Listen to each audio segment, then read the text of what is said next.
časopis Revizija drugačna politika, avtorjev Damjena Mileja in Erika Tesena.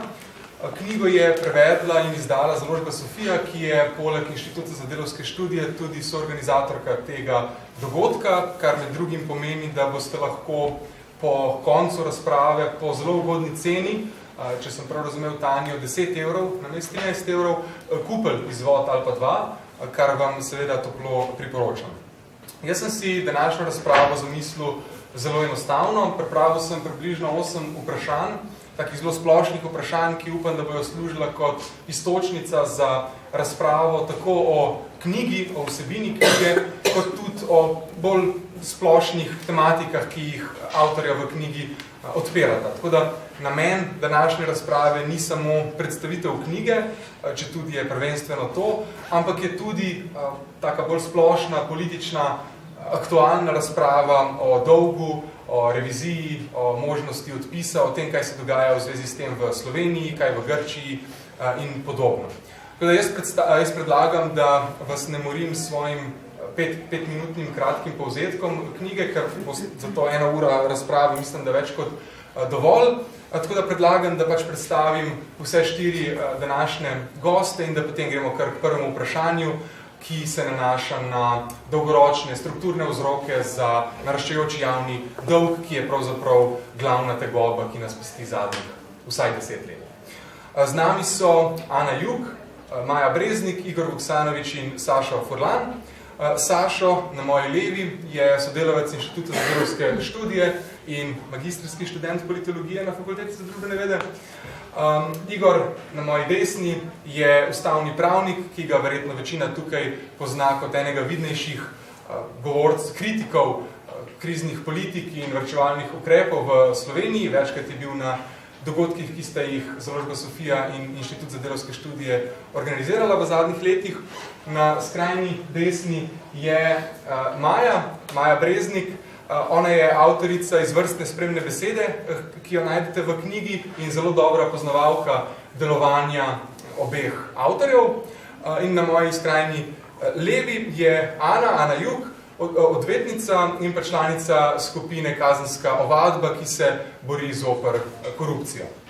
Jaz bi začel kar z vprašanjem, ki ga bom postavil prvenstveno Sašu, ampak, tako kot to velja za vsa naslednja vprašanja, nikakor niso vsi ostali 3 gosti izločeni iz tega vprašanja. Prvenstveno bom vsako vprašanje zastavil enemu ali pa 2, potem pa upam, da se bodo tudi ostali pridružili.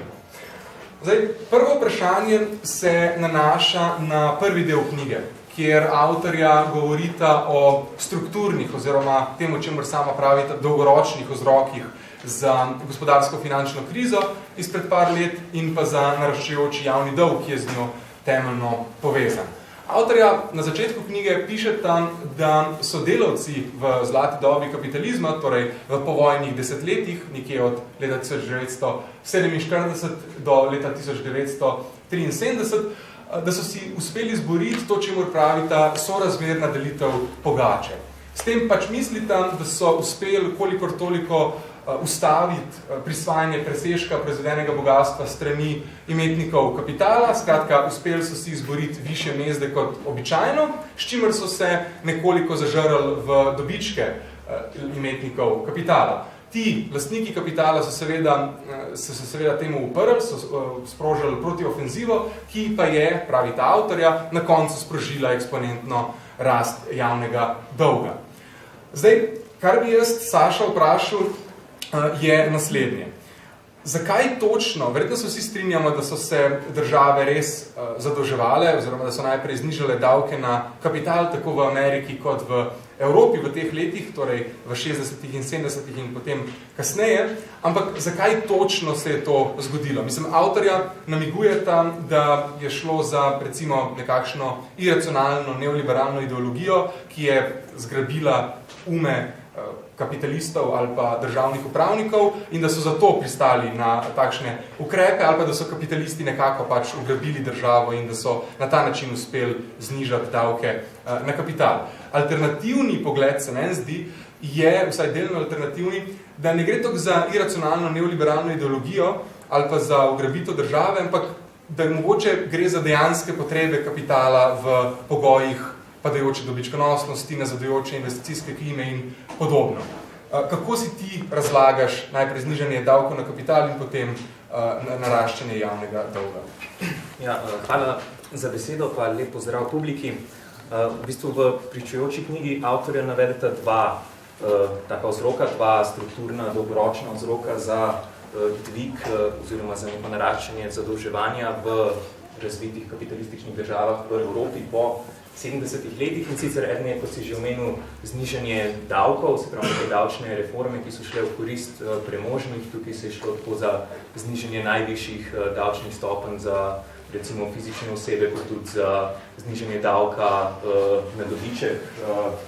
Poleg tega so v istem obdobju recimo več državah Evropske unije in Evrope nasploh, se pravi tam po 80 letih bili delodajalci tudi oproščeni plačevanja raznih socialnih prispevkov. In to je bil sigurno eden od vzrokov, zaradi katerih se je javni dolg takrat začel povečevati. Vsekakor je izpad, ki nastane na ravni davkov, treba kompenzirati oziroma nekako pokriti z zadolževanjem.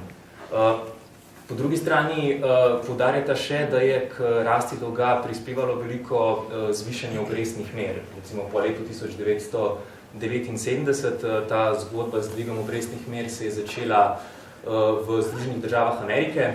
Leta 1979 je prišlo do tako imenovanega Volckerjevega šoka, imenovanega po Paulu Volckerju, predsedniku ameriške centralne banke oziroma centralne banke Združenih držav Amerike.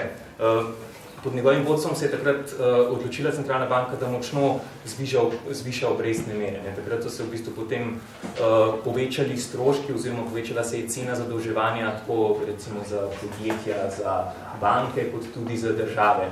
In ostale države razvitega kapitalističnega zahoda, recimo temu, so sledile Združenim državam Amerike. In povsod se je v bistvu zaradi teh ukrepov na dolgi rok nekako povečala cena zadolževanja. Recimo avtorja tudi navajata podatke, da je bilo tam nekje od leta 80 pa do leta 2000 je bila recimo realna obrestna mera v Franciji, pa mislim, da tudi to velja za druge države Evropske unije, višja kot stopnja gospodarske rasti. Se pravi, to je pač nek zelo velik pritisk se je ustvarjal na državni proračun.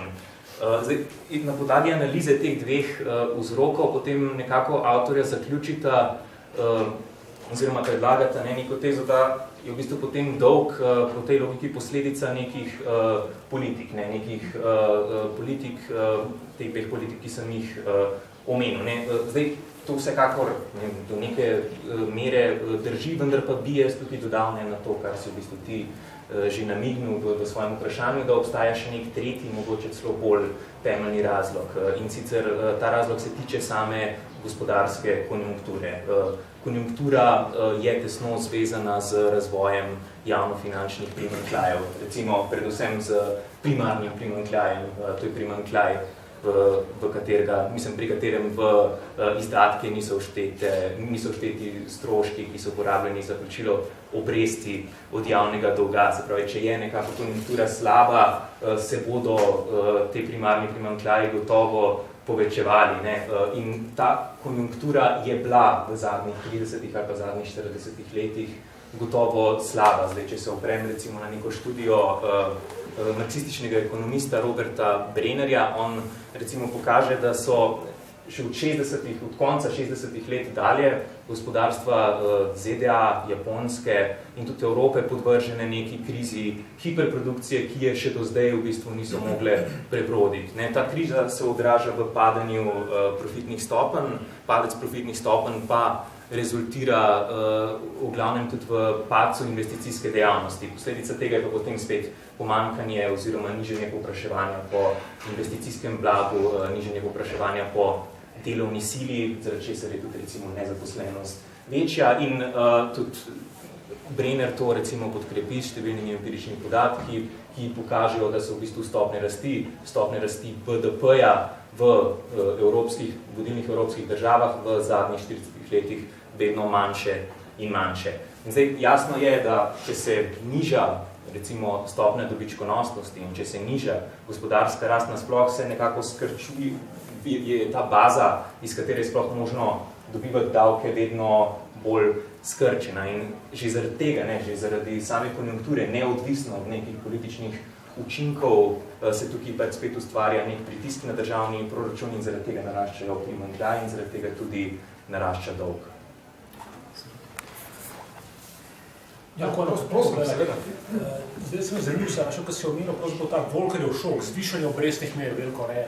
Zanimiv podatek tukaj je, mislim, da sem to nekaj prebral, ki so zasledil, da pravzaprav jasno, ko so se zvišale te temeljne obrestne mere ameriške centralne banke na dolar, ne, je bilo veliko pogodb meddržavnih, mednarodnih kreditnih pogodb bilo tudi vezanih na neko obrestno mero, potem pač nekem indeksu, ne, in so se tudi te obrestne mere v pogodbah, ne, jasno avtomatsko zvišale. To velja recimo tudi za Jugoslavijo, Poljsko in še nekatere tedanje socialistične države, prav samo zaradi tega Volckerjevega dviga ameriških obrestnih mer, so se tudi njim zvišale obrestne mere v pogodbah, oziroma tedaj nam, bi rekel, ne, in seveda je to kar bistveno poslabšal položaj, ne, pravzaprav javnofinančni položaj teh držav in verjetno je deloma tudi pripomogel pravzaprav k, morda nekateri avtorji so pravijo, hitrejšemu padcu socializma, ne, ker seveda ljudje, ki so živeli v 80-ih, jaz sem bil takrat še otrok, se spomnil par, ne, pomanjkanje kave, toaletnega papirja, ne, da posledica v bistvu tega, ne, pravzaprav tudi delamo, ne.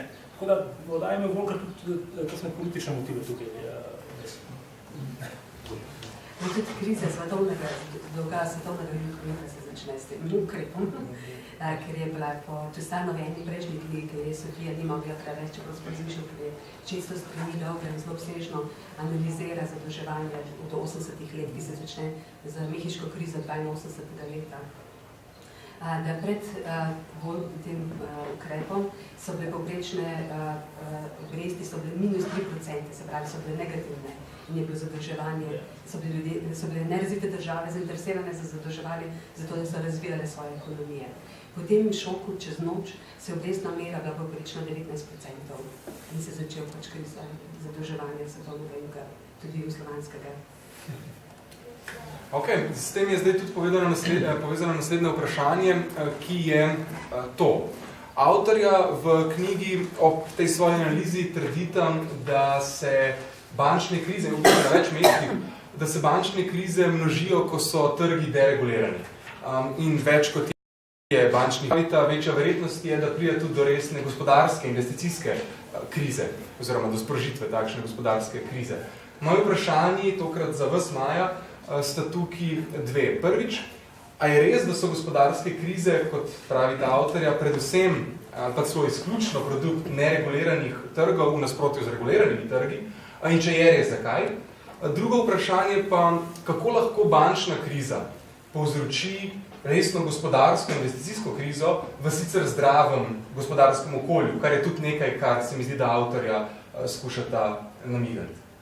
Ja, jaz sem v vašem vprašanju zaznala neko podmeno, ki mi bila mogoče potaknjena, okay. In sicer, da obstajata dober realno gospodarstvo in pa sprijano finančni sektor. Če bi finančni sektor regulirala, nekaj skrčala, nekaj podobnega, potem bi bile stvari spet nekaj kasneje, kot včasih. Mislim, da seveda je deregulacija finančnih trgov eden izmed pomembnih dejavnikov, vendar ga je treba gledati skupaj v celoti z ostalimi gospodarskimi dejavniki in podobno, tako kot je že Saša pred mano opozarjal. Jaz sem pripravila neke take slide, da bo lažje, zelo velike, zelo sprintane, čim bo večje, da si lahko ogledamo. In sicer prva pokaže stopnjo produktivnosti po drugi svetovni vojni. Vidite? Deregulacija finančnih trgov se začne nekje v 70-ih letih, tudi tukaj na sredini. In kot vidite, ta svetlejša črta je stopnja produktivnosti, temnejše črte so stopnje profita. In nekje do 70-ih, 80-ih let te dve črte, produktivnost in profiti, gresta vzporedno. V 70-ih letih, ko nastane gospodarski zastoj, se finančni trgi tudi regulirajo, se te dve črte ločita. Stopnja produktivnosti neprenehoma pada. Imam krajše vzpone v 90-ih 2000, ko je bila tako imenovana revolucija in informacijske tehnologije in podobno, vendar gre sta narazen. Naslednja kaže, je pa žal ta majhna, je iz domenine energija kriza neoliberalizma. Tam so prikazane stopnje profita, kako raste. Tukaj lahko vidite stopnje profita na zgornji črti, po drugi svetovni vojni zelo visoke v 60-ih letih, potem vse od 70-ih letih, kot je Saša rekel, se profitna mera ni opomogla. Druga črta, spodnja pod to so profiti pred davkom. Druga črta spodaj so profiti po plačilu davka in vidimo, da je povprečna profitna mera v 60-ih letih, da je povprečna profitna mera v 90-ih letih, čeprav je bila pred plačilom davka precej nizko, višja kot je bila v 60-ih letih. Skratka, z davčnimi odpustki podjetjem se je uspelo umetno ali pa z davčnimi ukrepi doseči, da je bila profitna mera celo veliko večja kot v obdobju največje gospodarske rasti. Ta čista zadnja črta, če jo vidite čist spodaj, pa kaže zadržani profiti. Profiti, ki se podjetja lahko zadržijo za nadaljne investicije. In s to črto na črto kaže povprečno za to zadnjo dobo okrog leta 2000. Je veliko nižja kot pa v času gospodarske rasti. Skratka, podjetja imajo možnost veliko manj profitov zadržati naprej za investicije, ostalo se razdeli v dividende. Kam gre ta denar od dividende, pokaže tudi Domenil in Levy. Tukaj so asset-backed commercial papers, to so hipotekarni sekuritizirane delnice in vidimo v tem obdobju tik pred krizo 2008, zaradi katere je tudi nastal slovenski problem javnega dolga, se obseg teh obveznic strašno narastel, se je v teh kratkih letih podvojil na 1200 milijard dolarjev. Po krizi je strmo padel pod ravnijo, ki je imel prej. Podobno je bilo tudi z enim finančnim mehanizmom, ki se imenuje leverage buyout, to je kupovanje posojila z zadolževanjem podjetij. Tukaj so črte za Ameriko in za Evropo. Tudi se vidi pred obdobjem krize, kako se je obseg tega trgovanja z zadolževanjem podjetij naraščal. V Sloveniji recimo od leta 2004 do 2008 so imeli finančni holdingi na voljo 0,3 milijarde na začetku. V tem obdobju so prišle do 4 milijard kreditov za kupovanje podjetij z zadolževanjem. Ta praksa ne bi bila zdaj omejena z novo zakonodajo, vendar pa vidimo podjetje, kot je Helios, Radenska in podobno, so bile kupljene ravno tako z leverage buyout, z zadolževanjem podjetij.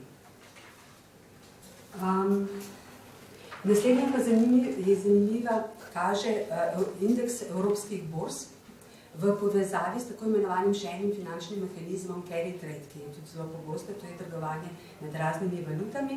In en izmed pomembnih teh carry trade trgovanj med valutami je med japonskim jenom in evrom, ker je na japonskem zelo nizka obrestna mera in se tam investitorji sposojajo denar in ga vlagajo v Evropo.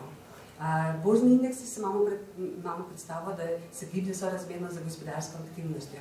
Tukaj ta tabela kaže, da ta dva indeksa, carry trade in borzni indeksi, evropski borzni indeksi se gibljata povsem usklajeno. In da v bistvu to, kar se dogaja na borzah, nima nobene zveze z gospodarsko dejavnostjo, temveč z gibanjem mednarodnega kapitala. Še zadnja slika je pa vprašanje, kdo plača vse te krize. In tukaj en graf iz Isonove spremne besede v knjigi o dolgih valovih Ernesta Mandela, ki bo šel ravno tako pri Sofiji, kaže delež mest v svetovnem dohodku od leta 70. In vidite, da glavno ceno plačuje v bistvu delavci za zmanjševanjem svojih mest. Vso ravno tako v tej spremni besedi in knjigi, ki bi vam jo zelo rada priporočila za naprej, ugotavlja po analizi povojnega kapitalizma, da v bistvu sodobni kapitalizem izgubil progresivni značaj in da se lahko obnavlja, reproducira samo tako, da prisili družbo v družbeno nazadovanje, v znižanje plač, znižanje delovnih pravic, krčenje javnega sektorja, javno zadolževanje in tako naprej. Bi še tukaj, kaj bilo? Ker drugač bi šel jaz naprej. Hvala, Maja. V knjigi avtorja veliko govorite, v tem prvem delu, analitičnem delu knjige, veliko govorite o neomerkantilizmu, o ekonomski politiki, ki jo je domnevno Nemčija izvajala nad Grčijo in o zunanje trgovinskih primanjkljajih, ki so nastajali zaradi takšne neomerkantilistične politike. Zdaj, jaz bi vas, Igor, in tebe, Sašo, prosil, če lahko enostavno razložite, kaj je neomerkantilistična ekonomska politika, kot jo naj bi izvajala Nemčija in kakšni so vplivi na šibkejše države, ki so na drugem koncu te politike, kot je na primer Grčija, kaj je s temi zunanje trgovinskimi primanjkljaji, pa bi potem še nekaj bolj političnega, ampak zelo neposredno povezanega s tem vprašal tudi prvenstveno vaju, ampak jasno Maja in Ana, če prosim, če bi sodelovali, prosim. Kako smo to razvijali, Saša, to vprašanje? Kako želiš. Lahko vi začeti, Igor, pa. Zdaj, kot jaz razumem neomerkantilizem, s tem opisuje bomo rekli trgovinsko politiko ali gospodarsko politiko Nemčije in še nekaterih severnih držav, ki je pravzaprav postala zelo izravnena ravno v tej krizi, ker Nemčiji, kot veste, ne gre slabo. Pravzaprav to je tisto, ko Nemci pravijo, ne morate nas obtoževati, če smo dobri, pravijo. Jaz to malo postavil pod vprašanje. Pravzaprav Nemci so od časa, ko je bil evro uveden, je njihova raven realnih plač bistveno počasneje naraščala kot v mediteranskih državah. Nemci pravzaprav brzdali plače in s tem svojo izvozno konkurenčnost pravzaprav pumpajo navzgor. Namreč nemški produkti postanejo relativno cenejši, primerjavi z grškimi, primerjavi z portugalskimi. Bistvo neomerkantilizma je pravzaprav usmerjenost, osredotočenost trgovinske politike na izvozne presežke. Če imaš izvozne presežke, ki potem ostane, presežek izvozno dovozno, ki očitno ostanejo neka denarna sredstva. Ta denarna sredstva lahko Nemci plasirajo v kredite. V kredite in tudi v lastniške naložbe, pa predvsem v kredite. Koga kreditirajo? Tiste, ki imajo zunanje trgovinske primanjkljaje, tiste, ki imajo uvoz večji od izvoza, se pravi Grke, Portugalce, Špance. Njih kreditirajo Nemci, nemške banke, zato da lahko kupujejo nemško blago. In pravzaprav politika, kjer brzdaš recimo delavski razred, kjer brzdaš socialne izdatke, imeli so par zelo hudih socialnih reform, Hartz 4, recimo, mislim, da se imenuje, kjer so bistveno znižali socialne pomoči, jasno pomaga konkurenčnosti nemškega gospodarstva, ampak postavlja vse druge države, tiste, ki pravzaprav s temi reformami niso šle tako brutalno, na delavce na slabši položaj. Zdaj vprašanje, če se lahko Nemci tako poceni izvlečejo, glede na to, da vendarle imamo neko unijo, ki nam bi celo postala država kot prihodnosti Evropske unijo, da pač rečejo, lejte, mi ne moramo pomagati, če pravzaprav vi niste tako konkurenčni kot mi. In mislim, da v tem tukaj je tudi jedro pomislekov, ki jih imajo nekateri ekonomisti, recimo Varoufakis, neznani finančni minister, pravi, da bi zdaj seveda Nemčija morala vlagati v te svoje presežke, v neke produktivne naložbe v Grčiji, morda so to lastniške, lahko so tudi kakšni krediti, ampak seveda ne, bi rekel, krediti, kot so jih prej pasirali Nemci, za nakupe vojaške opreme Grčije pri nemški oborožitveni industriji, ampak recimo lahko bi šlo za ekološko poljedelstvo, za nekaj, kar je tudi socialno prijazno in sprejemljivo. Tako da neomerkantilizem v bistvu, če ga poskušamo razširiti na celotno Evropsko unijo, pravzaprav glede na tezi, da bi lahko vsi postali veliki izvozniki kot Nemčija. Obrzdamo javno porabo, obrzdamo plače, s čimer obrzdamo tudi neutralno potrošnjo, ker ljudje ne morajo toliko trošiti, ampak postavlja se vprašanje, kdo bo pa zdaj to kupoval, če bomo vsi izvozniki. Res to vse pokupali Kitajci, Japonci in Američani, ki znajo še kako dobro zaščititi svoj neutralni trg, zelo dvomno. In v tem je problematičnost te politike, če bodo želeli razširiti na vse države in vsi postati Nemci. To je bila moja sestra. Hvala. Saša, bi ti še tukaj? Mislim, da je Igor že zagel bistvo te politike. V redu, potem bi pa teb postavil vprašanje, s katerim verjetno malo naprej skačem že, ampak vseeno, pa se potem vrnemo k temu, kar ste vi, Maja, povedali.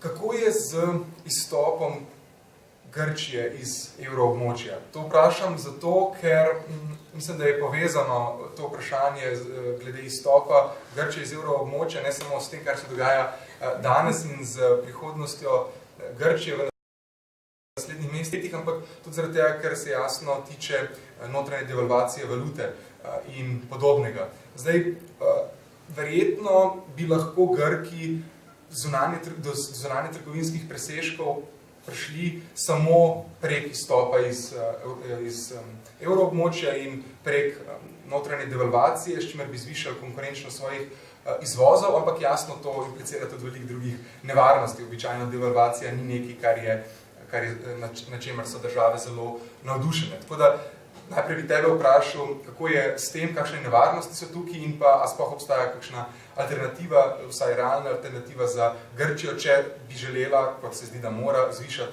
konkurenčnost svojih izvozov in s tem svojega gospodarstva.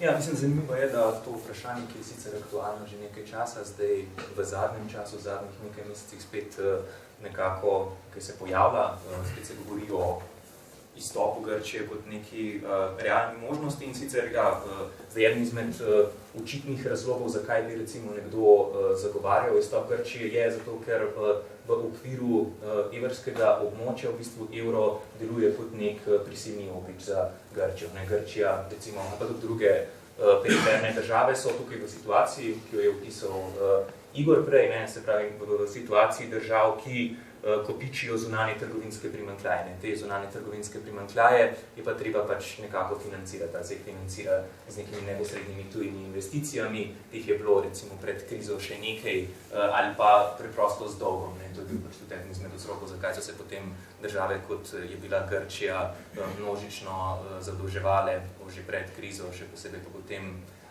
po krizi. Zdaj, ukolikor recimo Grčija nima zdaj neke monetarne suverenosti, nima nadzora nad lastno monetarno politiko, ne more vplivati na lastni menjalni tečaj, ne more recimo devalvirati lastne valute, s tem ne more poceniti primerjalno svojih izvoznih izdelkov in na ta način povečati recimo konkurenčnosti lastnega gospodarstva, tako da bolj ali manj ostane ta notranja devalvacija. To je v bistvu neposredno ali pa neposredno krčenje stroškov dela, se pravi, tako temu pravijo ekonomisti, ampak gre se v bistvu za krčenje nekih socialnih transferjev in za krčenje mest. Zdaj,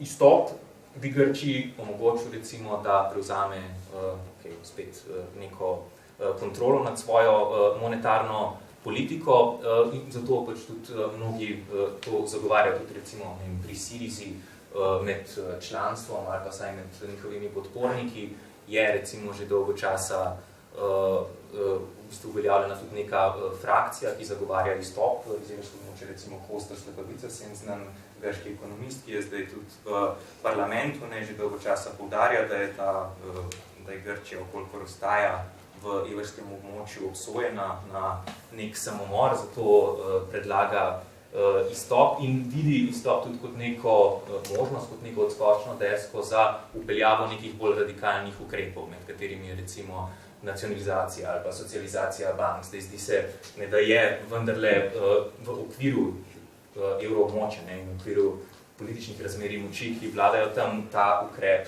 nekako nezamisljiv. Če bi recimo Grčija izstopila, bi se to pokazalo kot nekaj mogočega.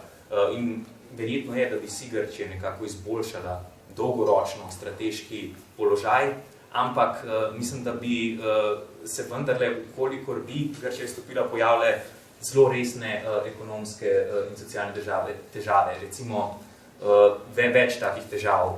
Recimo, prvič, če bi Grčija izstopila, bi takoj po vsej verjetnosti prišlo do nekega bega kapitala, zato bi bile grške banke pod udarom, na robu nekega kolapsa.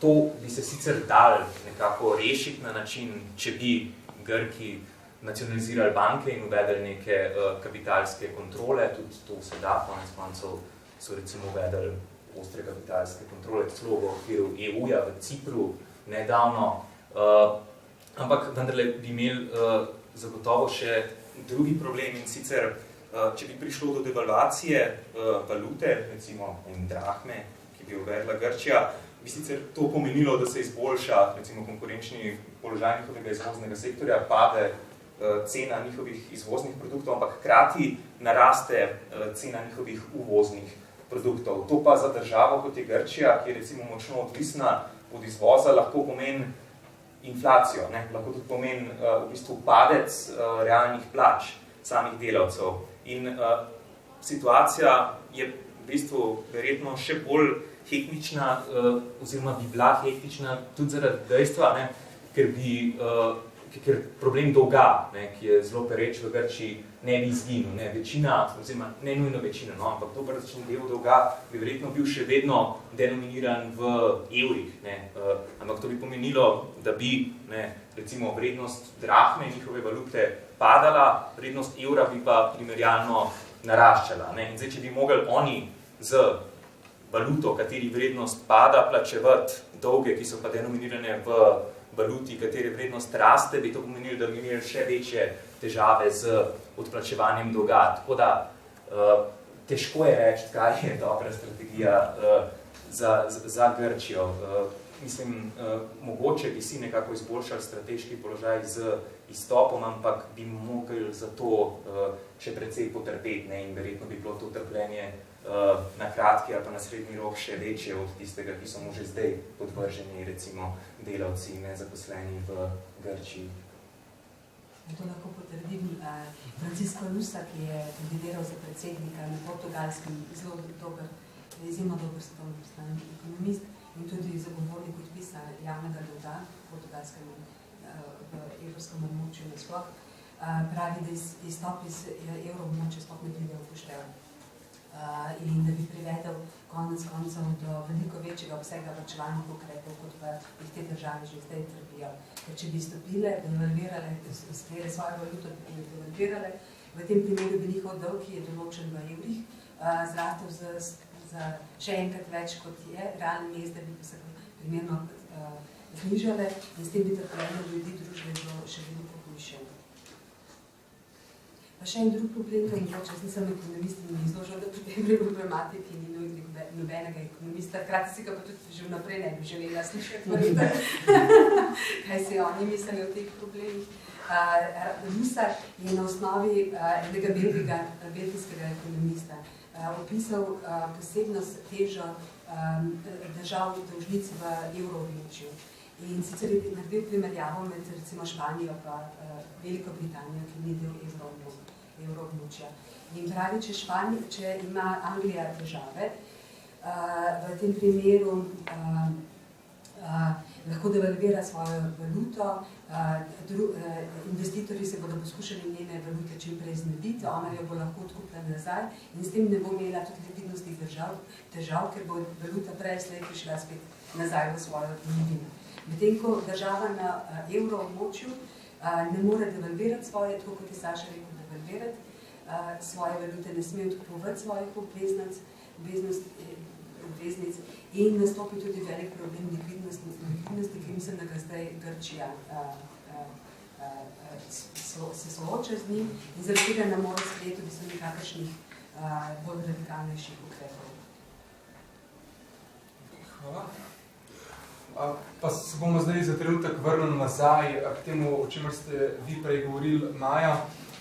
Rdeča nit te knjige, vse tako se zdi, je, da avtorja stalno ponavljata, da so varčevalni ukrepi in vse ekonomske politike, ki so povezane z njimi, zelo socialno uničujoči. Zdaj mislim, da nikogar, ki se s tem ne bi strinjal, verjetno še najboljši neoklasični ekonomisti ne morejo zanikati, da so socialno uničujoči, ampak marsikateri ekonomist, pa tudi kdo drug, bi pa rekel, da ne samo, da niso neučinkoviti za ponovni zagon gospodarstva, kot namigujeta avtorja, ampak da so edina pot za konec, edino sredstvo, s katerim bi se lahko izvlekli iz krize, torej da so zelo učinkoviti, če tudi so socialno uničujoči. Tako da, preden se končno obrnemo bolj neposredno k vprašanju dolga in k vam, Ana, bi še enkrat vaju, Maja in Igor, vprašal, kako je z ekonomsko učinkovitostjo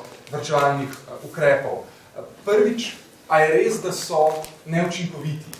Torej, verjetno vsaj delno so neučinkoviti, ampak a je res, da so popolnoma neučinkoviti, kot se zdi, da vsi na levici ponavljamo.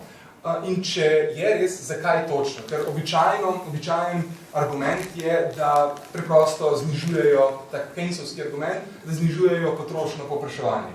Ampak agregatno povpraševanje ni sestavljeno samo iz potrošnega povpraševanja, bi odgovorili ekonomisti, ampak tudi iz investicijskega, tega, ki ga je Saša prej omenil, torej povpraševanja po investicijskem blagu. In ta druga različica povpraševanja ni odvisna od prve. Lahko raste tudi, ko potrošno povpraševanje pada. Tako da, kaj si mislite o tem in pa neodvisno od tega, kar sem na koncu povedal, kaj si mislite o učinkovitosti ali pa neučinkovitosti, ekonomski učinkovitosti ali pa neučinkovitosti različnih varčevalnih ukrepov. Pa lahko mogoče s vami, Maja, začnemo. Mislim, mimo glede povpraševanja in investicije sta povezana pojava in sta odvisna. Kar se pa tiče, mislim, če ni povpraševanja, če ni pričakovanih dobičkov, v tem primeru tudi investicije ne morajo steči. Bodi se v okviru nacionalne države ali tudi drugi. To, kar je gospod Stanovič prej omenil, da če vsi izvažajo, nihče ne kupuje, komu se bo pa to prodajalo. Kar se tiče zasebnih investicij, je pa podobno ekonomska logika prevlada pri reševanju evropske krize, kot je pri vprašanju svetovnega dolga tretjih držav že v 80-ih letih. Vsaka država, ki je zašla v take težave, je morala sprejeti tako imenovane strukturne reforme. In te strukturne reforme so vključevale tudi drugačno gospodarsko politiko. V Latinski Ameriki je bila prej tako imenovano nadomeščanje uvoza za domačo produkcijo, so morali spremeniti gospodarsko politiko v izvozno naravnano, s čimer ne bi proizvedli presežek denarja, s katerim bi financirali svoj dolg. In s podobnimi ukrepi, s podobnimi reševanji dolžniške krize je tudi se uporablja za evropske države. V okviru teh strukturnih reform so morali spremeniti politiko in hkrati sprejeti tudi prijazno davčno okolje za zahodne investitorje, zmanjševati mezde in ostro nastopati proti kolektivnim organizacijam delavcev in podobno. Učinki so bili seveda revščina, neenakosti, nižje delavske pravice in tudi vprašanje, kam potem plasirati te proizvode, če so vsi izvažajo, oziroma če je še 70 let naprej recesija in manjše povpraševanje po vseh teh izdelkih.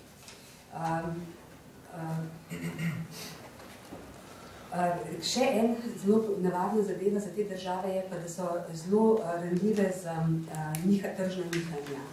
In recimo ena knjiga, ki sem jo nedavno brala o elektronski industriji, ki ima vsakih 5-6 let huda resna nihanja in ima svojo, multinacionalke imajo svojo proizvodnjo razporejeno po vzhodni Evropi, Mehiki, Latinske Amerike, Aziji in tako naprej.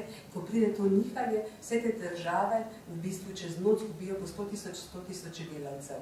In jih morajo potem, ko se val spet obrne in ko gospodarstvo okreva, morajo te spet 100 tisoč delavcev spet privleči nazaj v tovarno. In skratka, to je izjemno, v teh državah nastajajo izjemno ranljive situacije in tudi zelo veliki družbeni konflikti. To je res zelo ekonomsko vprašanje, tudi da sem zdaj imel čas razmišljati, kaj bi lahko še dodal. Tako bom rekel, glede na to, da res obstajata dve šole, ekonomika povpraševanja. To so ti, kot je rekel kolega Keynesovci, ki pač gradijo na povečano povpraševanje, če tega tudi z državnimi injekcijami, pravzaprav za javno potrošnjo. In ta ekonomika ponudbe, da imam reči neoliberalci pravijo, ne, dajmo znižati vse obremenitve podjetij, dajmo uničiti vso zaščito delovnega prava, tako da bojo seveda podjetniki zaposlovali, brez strahu, da bi jih neke hude odpravnine bremenile, dajmo jim zmanjšati davke in okoljske, skratka, stroga okoljska pravila in odpirali bodo tovarne. To je ekonomika ponudbe, dajmo povečati njihovo ponudbo. Na obeh straneh so ugledni doktori prava, celo Nobelovci, tako da zdaj, kako se lahko mi odločimo. Jaz sem pred kratkim bral eno res odlično knjigo, ki se osredotoča na enostavne vprašanje, ki se še zmeraj zelo široko, ne, ampak vendarle se omenja to krizo zdaj. Ne. Ampak s pogledom v zgodovino, ne, Mark Blitt je ekonomist, austerity, ta knjiga napisal o varčevanju oziroma zategovanju. Ne. In preučil je v bistvu, mislim, da je šel, ne vem, 200 let v zgodovino, ne, vse primere, ko so se države, katerekoli države, ne, pravzaprav evropske, tudi nekatere izven Evrope, poskušali odzvati, ne, na tako krizo, kot je ta, ne, krizo pretirane zadolženosti z varčevanjem. Gotovo, da ni delovalo v niti enem primeru. Meni se zdi, pravzaprav ta empiričen dokaz izjema prišel nikoli. Ne. Zmeraj so se rešili zadev drugače. Ne. Če so se rešili drugače, z odpisom dolgov ali z neko povečano inflacijo, ne, ker inflacija tudi ne, realno zmanjša terjatve. Ne. Terjatve so nominalne, ne. Ti pa v bistvu potem dobivaš prihodke, ne, od davkov, ne, v nekem inflatornem okolju in pa lažje odplačuješ. Skratka, vse, ne, pravzaprav različne variante reševanja situacije, samo to varčevanje, ki ga zdaj Evropska komisija nekako usiljuje, ni nikoli, niti enkrat delovala. Tako da zame je to nek empirični dokaz, ne. Poleg tega, ne, da lahko zdaj opazujemo, kako pravzaprav se Evropa, ne, kako se Evropa, bomo rekli, vleče ven iz gospodarske krize v primerjavi, je ta evrski del, ne, evrski del, ki najbolj strogo nemško politiko varčevanja obral, že v primerjavi ZDA, ne, bistveno slabše nam gre, celo v primerjavi z Veliko Britanijo, ne, ki sta zanimivo, ne, kot zelo liberalnih državi obrali manj dogmatične politike, ne, in pravzaprav se pravi, empirični dokaz tukaj, pred našimi očmi se veliki eksperiment odvija, ne, tako da jaz res ne dvomim, da ekonomika v vpraševanju tukaj prevladala. Saša, ja, mislim, na hitro dodal, mislim, če se vprašamo, a so varčevalne politike učinkovite, je tudi vprašanje, ne, kakšen kriterij postavljamo za njihovo učinkovitost. Seveda so z vidika zmanjševanja dolga neučinkovite, ne, to je jasno, tudi se je to pokazalo že s tem, da so vse države, ki so uvedle ostre varčevalne ukrepe, potem in dolg jim je narastel in to zelo hitro, tudi v neke enormne mere, ampak po drugi strani pa so na nek način uspešni, kolikor lahko delujejo kot recimo neko sredstvo povečevanja dobičkonosnosti in celo lahko mogoče odpravljajo neke te težave v zunanjotrgovinskih neravnovesjih, zato ker če, mislim, okay, glede prve poante, varčevalni ukrepi v bistvu znižajo vrednost delovne sile, varčevalni ukrepi če lahko rezultirajo v recesiji, ampak recesija je lahko za kapital koristno, kolikor recimo pomede z nekimi nasedlimi naložbami, recimo odpravljen fiksni kapital, ki se ga ni da dobičkonosno porabiti, uniči neproduktivni kapital in s tem postavi neke pogoje za nov cikel dobičkonosnosti. Po drugi strani pa, recimo, če pogledamo podatke zdaj za te države na periferiji, ki so imele vse pred krizo visoke zunanje trgovinske primanjkljaje in zdaj v bistvu nimajo več. Države na periferiji, vsaj v zadnjih par mesecih, imajo vse skupaj presežke. Je pa seveda pomembno dejstvo to, da se to ni nujno zgodilo zaradi tega, ker bi se jim povečal izvoz, ampak zato, ker se jim je padel uvoz. Mislim, neki rezultati se kažejo, ampak to so mogoče neki ukrepi, ki so na dolgi rok učinkoviti za kapital, ampak kar pa ne pomeni, da ne povzročajo socialnega opustošenja. V redu. Naslednje vprašanje je prvenstveno za vas, Ana, ampak upam, da nam še ti, Igor, lahko pomagal. Avtorja veliko govorita v drugem delu knjige o nelegitimnem oziroma sovražnem dolgu, poleg nezakonitega dolga in še nekaj takih verzij. Kaj točno je nelegitimni dolg in pa mogoče še bolj pomembno, a nam dejstvo, da je nek dolg nelegitimen, recimo, da se ugotovi, da je nelegitimen, kakorkoli pravno pomaga pri odpisu, pri zahtevi po odpisu tega dolga. Skratka, obstaja kakšen pravni mehanizem, ki obveže države oziroma posilodajalce, da odpišejo dolg, če se ugotovi, da je nelegitimen, sovražen ali pa nezakonit. Slednje si predstavljam, da gotovo drži. Najprej za vas, Ana, potem pa še zate, Igor. Tako je, jaz sem to knjigo brala bolj kot praktik. Jaz sem malo drugače prebirala kot vi, malo drugače študijo presojam kot vi, ker jaz sem v bistvu v tej knjigi iskala odgovore na tiste vprašanja, ki jih jaz kot praktik rabim in sem dejansko pač zvedla, bom rekla, zelo lepo iz te knjige, odkot taka velika korupcija pri nas, odkot tak padec sociale in tako naprej in nekako kako naj gremo tukaj naprej. No, dejansko ta problem tega nelegitimnega dolga je tisti, ki, bom rekla, lahko brez krvi reši pač naše socialno stanje, ki je resnično res zelo na dnu. Ampak to vemo mi praktiki, ne? In to vemo tudi mi praktiki, ki delamo zelo neposredno z ljudmi, ker ljudje, ki so socialno ogroženi, to skrivajo. Oni to ne radi povejo, ne? To je tudi en problem, ki ga mi praktiki vidimo, da dejansko nikoli ne vemo, koliko revežev kje imamo, zaradi tega, ker oni tega ne povejo, ne razglašajo, skrivajo, ne? Pač otrok ne gre v šolo v naravi, ne? Pa gre prej domov, ne gre na malco ali pa nekaj drugega in tako naprej. In v bistvu potem te presunejo številke, ne? Ne vem, eno številko vam povem, ker skoraj ne boste mogli verjeti. V Novi Gorici, igralniškem mestu, igralniški občini, 15. v mesecu 600 ljudi nima zdravstvenega zavarovanja. 600 ljudi v Novi Gorici, ki ima 20 000 prebivalcev, ne? No, tako da, kaj je zdaj to leglo tega dolga in kaj je to nelegitimni oziroma sovražni dolg, bom jaz čisto bolj kot praktik povedala. Jaz to vidim, tisti dolg, ki ne bi smel obstajati, ne? Tisti dolg, ki nima neke podlage, da sploh obstoji, tisti dolg, ki ga je treba na nek način odpraviti. Zdaj, kakšne so pravne podlage za to? Naše sodstvo je, mislim, da ta hip, če bi se moralo srečati z nečim takim, da bi ne imelo odgovora na to vprašanje, bi verjetno, če bi tako tožbo dala, padla, ne? Ker ni konkretno, čisto konkretno v nekem zakonu to predpisano in ker ni sodne prakse, ne?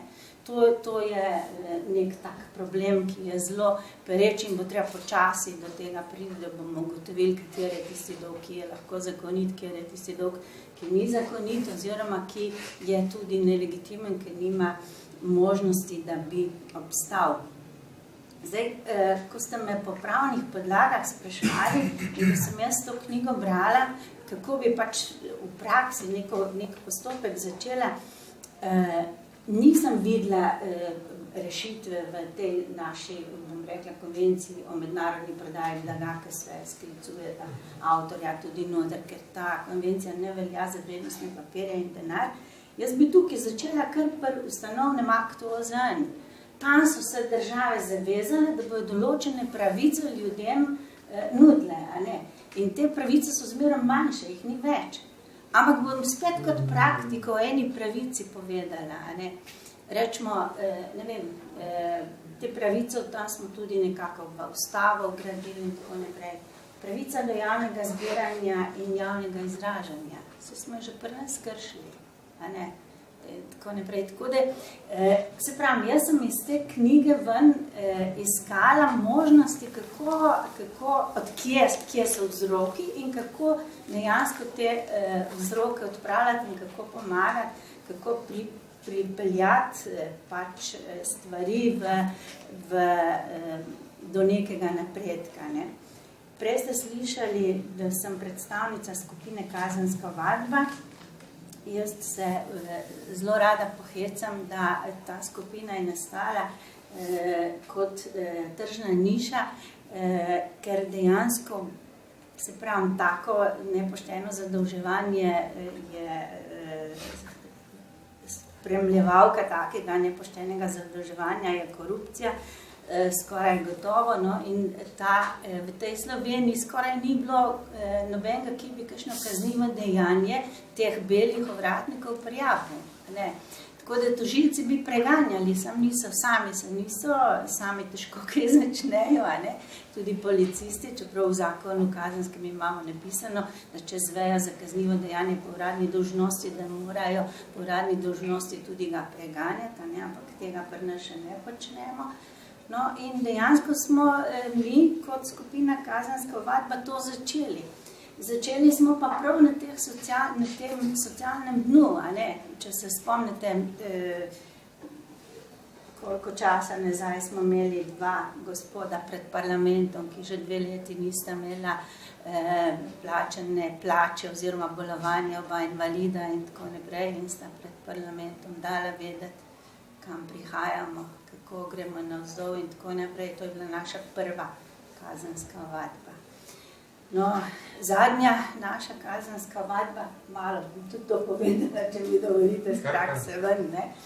Naša zadnja kazenska vadba je bila pač tole kupovanje sanjske službe v Bruslu, ne, bivše premijerke, ki dejansko niti ne vemo, kakšna je bila kupnina, ne, za to službo. Pustimo, da glasovanje ni bilo čisto v redu, sam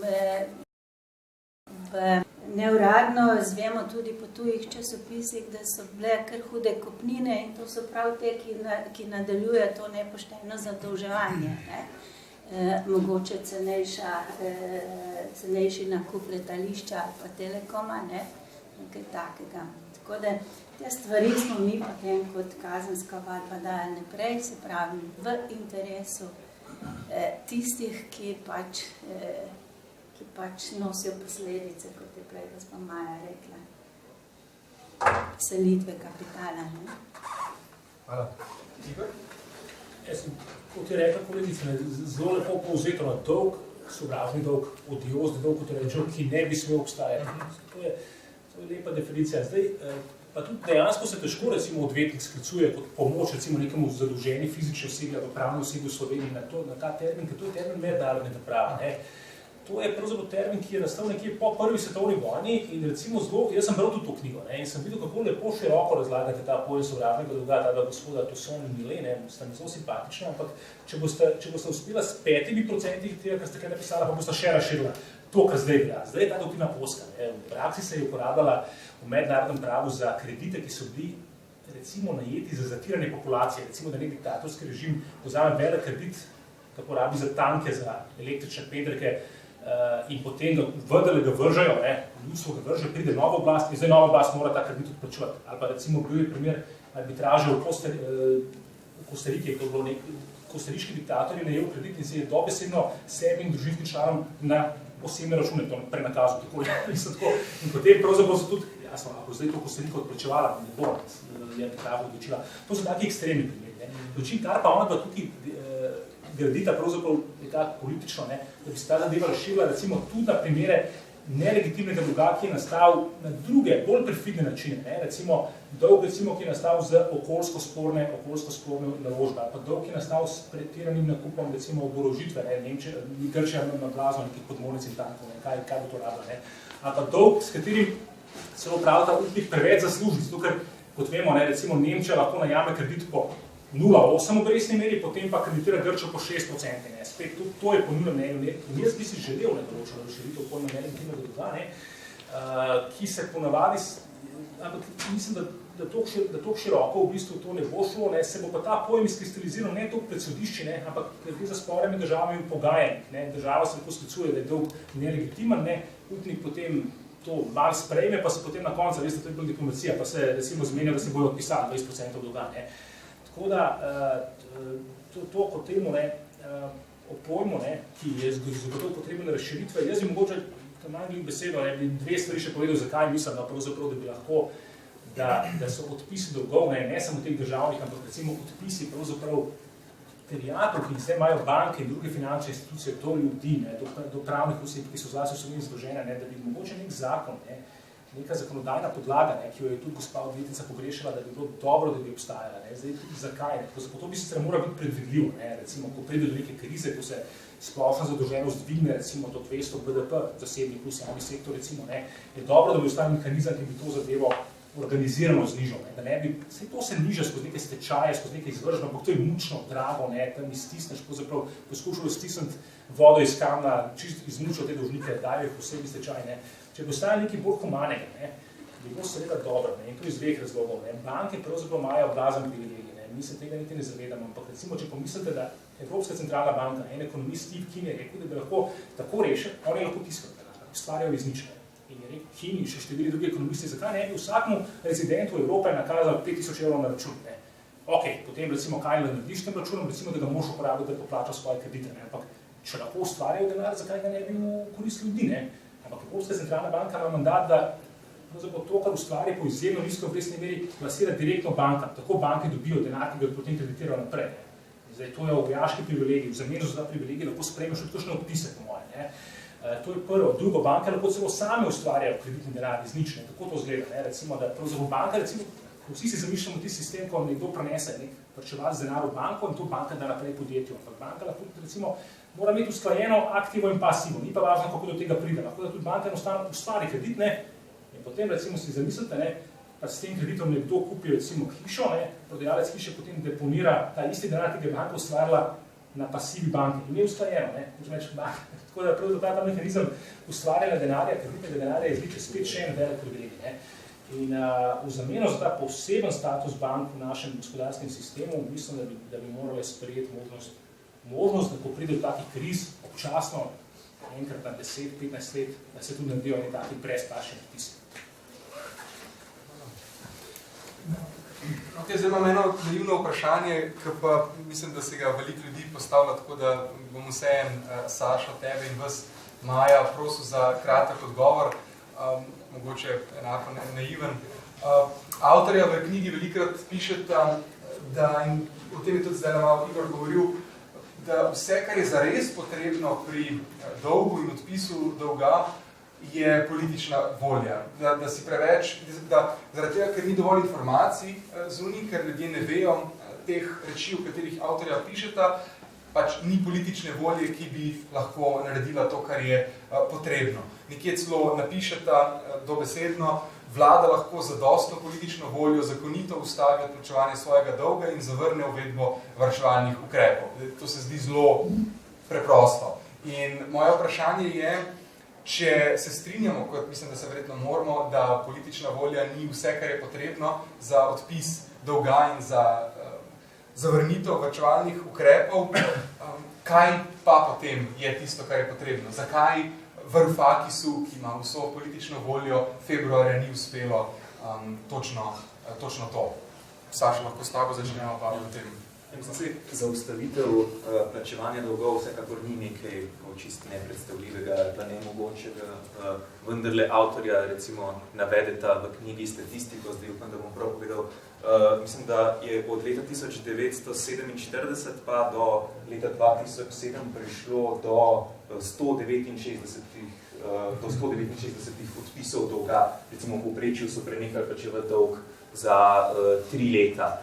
In zdaj pač tudi navedeta več konkretnih primerov, v katerih je recimo prišlo do takega odpisa dolga. En famozen primer je iz leta 2007-2008 v Ekvadorju. Leta 2007 je bila ustanovljena tam ta komisija za revizijo javnega dolga, ki je ugotovila, da je bil precejšen del tako notranjega kot zunanjega dolga nelegitimen. Na podlagi tega se je potem leta 2008 vlada Rafaela Koreje odločila, da pač prenehajo odplačevati nek dolg upnica, mislim, da so bile upnice v tistem primeru večinoma severnoameriške banke.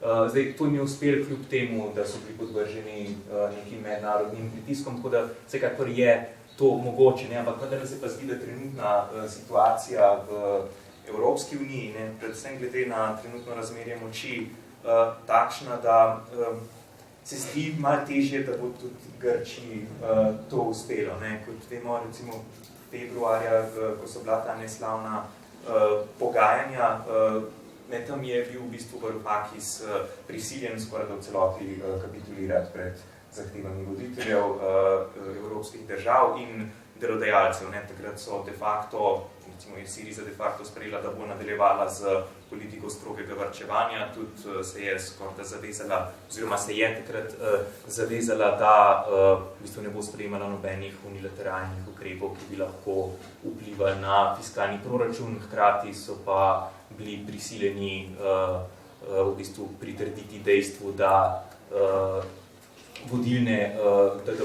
da evropski voditelji o odpisu dolga nočejo v bistvu niti slišati.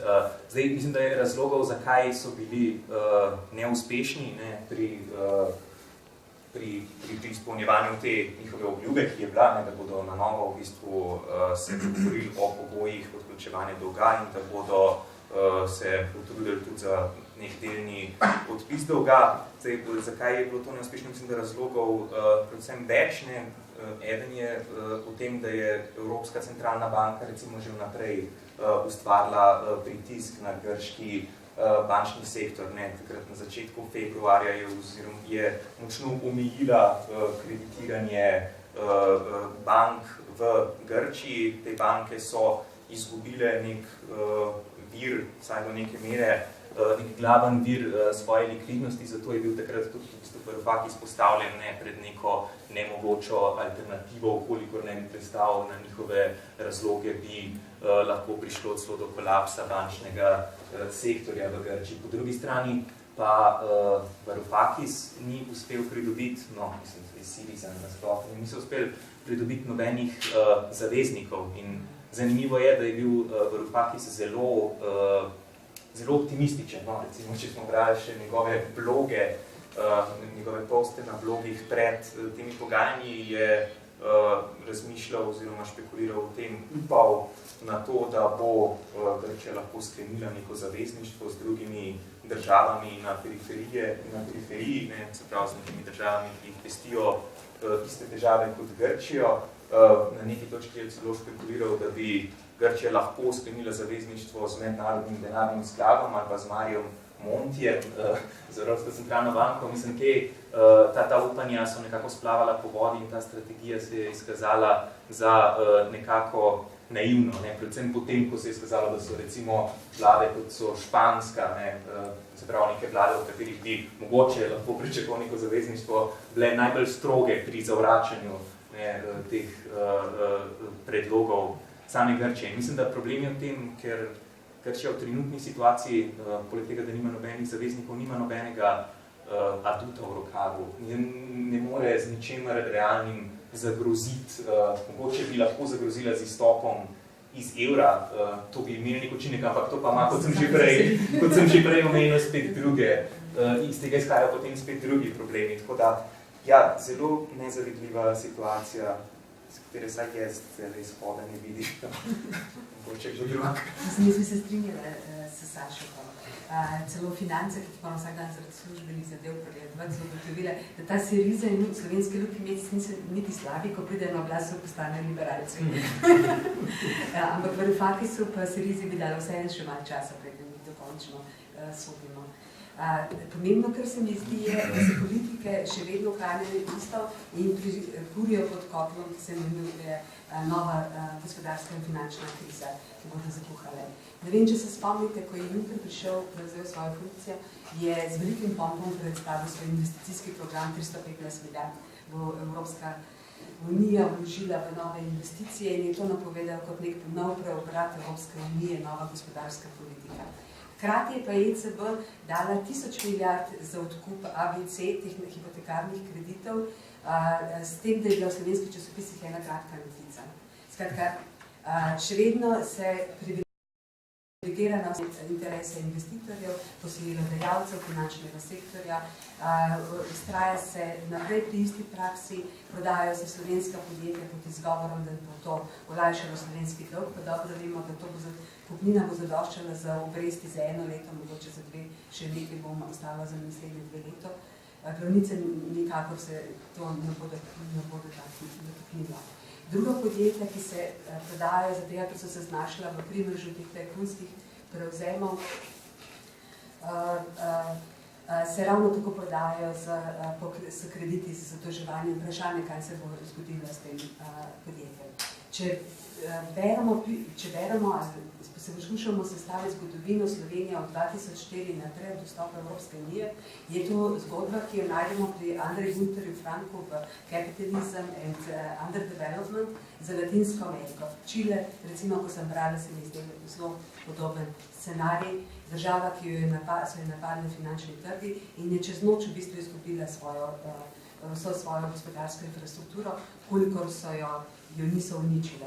V Sloveniji se ravno to dogajalo. Od 2004 do 2008 so domači kapitalisti služili za to, da so uničili v bistvu produkcijo, ki je obstala in pripravila temelje za to, da je lahko prišel mednarodni kapital po izbruhu krize 2008, ki je zdaj veselo pod ceno kupuje ta slovenska podjetja. In ne bi bila tako pesimistična kot Saša, ampak mislim, da evropske leve politike nimajo drugega izhoda, kot da dosežejo nek vrste med sabo sporazum. Lahko se država odloči, tako kot so se v preteklosti razni primeri so opisali v tej knjigi, se enostransko odloči, da ne bo več naredi pregled dolga, ugotovi, da 60%, tako kot je francoska skupina ugotovila za Francijo, je nelegitimnega dolga in reče, 60% dolga ne bomo več odplačevali in nihče jim ne more nič. In države, ki so to se zgodile, so celo, recimo Islandija, so celo dosegle neko gospodarsko blaginjo po takem ukrepu. Ni nujno, da ravno država v Evropske uniji da bo, ampak ni pa brezupno. Druga možnost, ki je pa videl, je pa dogovor med levimi politikami v Evropi in Grčija je lep primer, da solistične politike nima uspeha, da je potrebna neka usklajena politika na tem področju. Prosim? Pa mora biti saj Levičev, ne? Te gospodje žal niso, ne? Bomo takoj prišli do sočne razprave. Te niso, ne? Že več kot 1 uro govorimo, tako da jaz ne bi rad predolgo utrujil. Sam še zadnje vprašanje bi rad postavil, potem pa upam, da bomo imeli zabavno razpravo še z občinstvom. Zadnje vprašanje predvsem za vas, Ana in Igor, kako je z revizijo in odpisom dolga v Sloveniji? Kaj se je v zvezi s tem že zgodilo v preteklih letih? Verjetno nič. In kako realno je pričakovati, da bi imeli v kratkem revizijo in kako velik delež dolga je spet realno pričakovati, da bi ga lahko odpisali. Lahko z vami začnemo. Ja. Zdaj mi z Igorjem se o tem nismo pogovarjali, mogoče ima on še kakšne druge informacije, jaz imam samo tiste informacije, kar mi počnemo, torej skupina Kazenska vadba. Kar sem poskusila še slediti, sem videla, da dejansko Združena levica ima nekaj v svojem programu, to področje ustanovitev te revizijske komisije. In nekako sem tudi opazila, da je Goran Klemenčič že v poročilu leta 2013 zahteval, da se taka komisija ustanovi in da se določena revizija že naredi tudi. Ne? To je to, kar sem jaz opazila. Kar pa mi počnemo, rečemo skupina Kazenska vadba, naši člani, ne delamo se jaz, nas je kar nekaj, no, smo pa nekako tam okrog leta 2012 že začeli razmišljati o tem možnem nelegitimnem dolgu, no, in tako da takrat je bila dana ven peticija, ki je še vedno v podpisovanju, mislim, da je okrog 4000 jih podpisalo, za ustanovitev, za take komisije za revidiranje, no, hkrati da je neka Facebook, vem, da je neka Facebook stran. Poskušali smo tudi precej izobraževanja na tem področju, ker ko se pravim, prej sem govorila o socialno ogroženih ljudeh, jaz mislim, da če komorkoli sem omenila, če ve, kaj je to sovražni dolg, me je zelo tako čudno gledal, kaj bi to bilo, tako da to izobraževanje od spodaj na vzgor, pa ne mislim nikogar nič ne podcenjevati, ne predcenjevati, smo tudi že precej naredili. Čeprav smo pa mislili iti mi v to taktiko, mi smo poskušali, napisali smo neko izjavo, splošno ljudsko izjavo, da pač ne odgovarjamo za tiste dolgove, ki bi bili pač sprijeti na nek tak način, kot je tudi definicija v knjigi, zelo podobni smo bili mi, ki smo ta sovražni dolg opredeljevali. To izjavo smo prevedli v vse te najvažnejše evropske jezike in smo pač čakali nek primeren trenutek, da bi to poslali na te najvišje evropske inštitucije, da bi to bil kot je prej kolega rekel, da bo, če bo do tega problema prišlo, do pogajanja ali pa do karkoli, mi smo nekaj že naredili, mi smo nekaj že najdli, mi smo nekaj že dali v svet, mi smo pač na to tudi opozorili bodoče posojilodajalce, ali pa bodoče kupce našega premoženja. Tako da ta izjava je bila tudi sestavljena, no, in v bistvu to izobraževanje je bilo narejeno. Iskali smo primeren trenutek, da bi s temi zadevami prišli ven, ampak vam povem, do zdaj ga še ni bilo. Še zelo smo Slovenci razdvojeni, zelo veliko imamo raznih civilnih iniciativ, ki ima vsak neke svoje interese, zelo težko se na nek način še združujemo, ampak se pravim, jaz tudi včasih prehitevam čas, ne. Tudi jaz bi rada hitro vse naredila, pa to na nek način ne gre. Spet sem govorila o sebi, zato so me povabili, ker če bi bila teoretik, bi verjetno jih je zadosti tle, ne?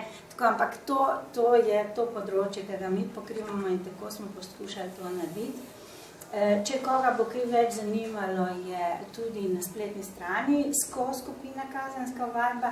Smo pa zdaj, kar je knjiga zunaj, tudi poskušali še spet malo izobraževanja na to področje in vam povem, da je bil luškan pozitiven odziv in nekako ljudje, ko spoznajo problem, potem ni več tako grozno hud, ni več tako velik, ne? Tako da to izobraževanje na nek način, ta knjiga daje tudi neko to, kaj sem, bom rekla, neko spodbudo, da le ni tako hudo, pa le so tudi rešitve, bomo le probali že kakšno reč v pozitivno smer.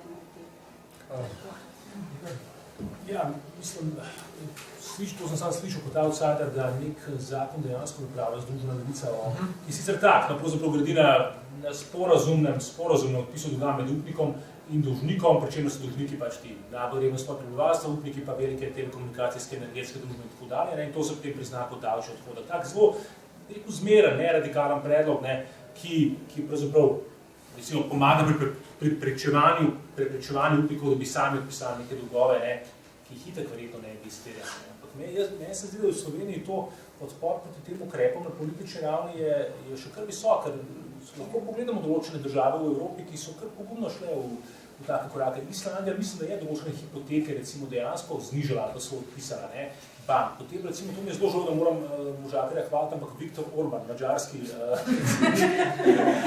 mislim, pošteno se je lotil preko teh tujih bank in je predpisal nek poseben konverzijo preko teh tečaja Švicarja, švicarskega franka v forinte, ki je dosti neugoden za banke. In podobno mislim, da se razmišlja na Hrvaška, tako da ne vem, mogoče včasih res moraš biti malo, da bi take radikalne ukrepe naredil, malo pravzaprav nekonvencionalno posameznik. Ne vem, če pri nas, vsaj ta Cerarjeva vlada, jaz res ne vidim možnosti za nek brezplačen odpis dolga težko. Ni še čas počasi, ne? Zdaj, jaz sem tisto strategijo malo tudi videla, če vas slihem eno tako ilustracijo vmes, ne? Poslušam strategijo od gospoda Dragonje, prodaja teh slovenskih podjetij in dobim noter mladinsko knjigo, da je to finančna naložba. Zame je to kulturna dediščina, veste. Vse tiste avtorske pravice tam noter v mladinski knjigi, to je kulturna dediščina, to je naš jezik. Mi bomo morali malo ločiti te zadeve, tudi kaj je Telekom, kaj je zdaj takšna polemika, ne. Škoda, da sem laik na tem tehničnem področju, da se to ne razumem, samo ne predstavljam si, da bi ne videli telefon, ko bi bila neka zdravstvena kriza, neka nesreča, neka. Hvala. Ok, zdaj, ker smo res že dolgi, bom tukaj jaz našo razpravo zaključil. Preden začnemo, oziroma preden pozovem občinstvo k vprašanjem, naj sam še enkrat upozorim, da lahko po koncu kupite izvod ali dva po ekstra ugodni ceni 10 evrov in to vam res tako priporočam. Ok, zdaj pa vprašanje, prosim, če dvignete roko, ni treba, da je vprašanje, lahko je tudi komentar k temu, o čemer smo se pogovarjali, pa začnemo tukaj. Pozdravljeni. Vsi ste govorili o problemu, noben se ga pa ni vrgel v problem sam. Če parafraziram malo Žižka, če je vroče in če so okrog peklenčki in smrdi po žeplu, boste prepričali, da ste v peklu. In to se nam dogaja. Mi se pogovarjamo se o dolgu, nelegitimnosti dolga, noben se pa ne vpraša, oziroma v tej državi ni nobene razprave, a pa jaz se vsaj nisem zasledil, kako je možno, da sploh do tega dolga pride, oziroma kako je možno, da posameznik, ki vzame kredit za 100 enot, more vrniti 150 enot. To zame ni, oziroma to govori o tem, da denar, oziroma banke sploh niso finančne institucije, ki pomagajo doseči neke ekonomske cilje, ampak so dejansko trgovine denarja, kako ste vsi ugotovili, zelo privilegirane.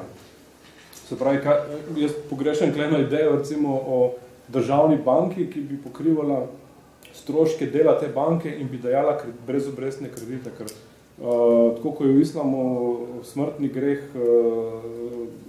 obrestna mera, to dejansko je. Ne?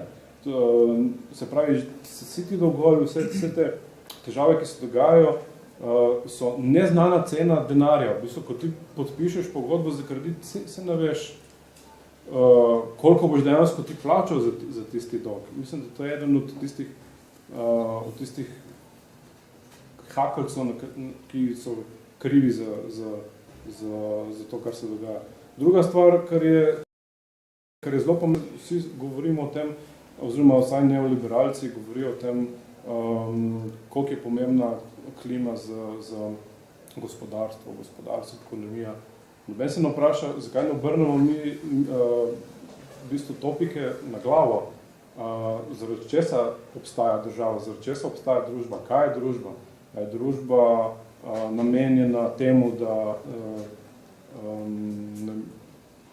ekonomija cveti in da iz te ekonomije, oziroma te predstave o tej ekonomiji, potem mi živimo spodobno življenje, ali obratno, kakor nam oni razlagajo. Ne? Se pravi, da morajo najprej oni imeti pogoje, da bojo ustvarili ta naš peku, v katerem nam bo fino, lepo, malo sicer smrdi po žveplu, ampak tako je, ne, sprejmite to, da je to tudi tako. Ne. Zaradi tega se več pogovarjamo, ker nobeden ne napade samega bistva in zadolževanja in tega, da je dejansko denar je ratalo blago, ne, to je 100 evrski bankovci je mogoče vreden 140 ali pa 50. Ne. To zame ni, mislim, do tega prišli. Ne. In je vsi ukrepi, večina ukrepov, ki govorijo, se pravi, odpis dolga, zmanjševanje možnosti sploh, da do tega pride, meni pomenijo samo to, da nekomu, ki se utaplja, namesto, da mu vržemo reševalni pas, pa ga Bog ne da izvlečemo na ladjo, ne, ampak jih steramo stran in mečemo sidra. Zaradi tega, ker se bojo usidrali, ker je pač nekdo tako rekel, da sidro ti bo pomagalo v življenju in je to edino prav, da se tako stvari rešijo. Se pravi, pogrešam radikalen pristop do tega, da se enostavno onemogoči sploh nastanek enormnega dolga, zaradi tega, ker je cena denarja prevelika, oziroma v določenih primerih tudi smo videli zdaj v aferi s švicarskimi franki, nedoločljiva. Hvala. Še kdo od vas rad kaj dodal temu komentarju? Malo provokativno bomo pravili. Okay. Recimo, da preprečimo nastanek zadolženosti. V enih državah so včasih obstajali predpisi, ki so rekli, ne smeš vzeti hipotekarnega kredita, če nisi prispeval 50, 60, 70% v kešu in lahko največ 50% recimo dobiš kredita od vrednosti stanovanja. Če bi to v Sloveniji sprejeli, bi po moji ljudje skočili v zrak, da se jim omejuje svoboda, oni bi radi 100% vzeli, financirali. Hočem reči, da v bistvu tako, da zdaj sem v bistvu bil povedal, da je seveda ne sam banke, tudi danes smo v tej potrošniški družbi smo tudi ljudje pogosto potrebni. In tudi krivda za zadolževanje previsoko je deloma tudi nas zaradi tega. Ker jaz res mislim, da bi neka restrikcija kreditov bi bila zelo nepopularna. Jaz se pa s tem strinjam, s takim ukrepom, pač ne moš, mislim, se zadolžiti pretirano financirati celotne nepremičnine s kreditom. Jaz bi to podpisal. Da se še kakvi so tako vidite, da 10-15 Prej sem pomes nekaj o tem kreditu. Ja, prosim. Veliko se je danes govorilo v Grčiji. Ja. V Širizi, leva stranka, desna stranka, jaz po svoji logiki, po svoji zgodovini, v 70-80 let si nisi mogel predstavljati Leviče več, če se ne bi vprašal, kaj dela njegova elita oziroma kaj počne njegova buržuazija, ki je pridelala 352 milijard dolga na dobrih 8 milijonov pa pol prebivalcev. Takšnega dolga ni. Kam je ta denar šel? HSBC, ali kako bomo to po angleški rekli, Mama pa v Andreju $500 milijarde na računu. Ne? Grki imajo v londonskem Cityju, pa v Švici, pa še Bog je, dobršen del tega dolga, ki ga lahko poplača.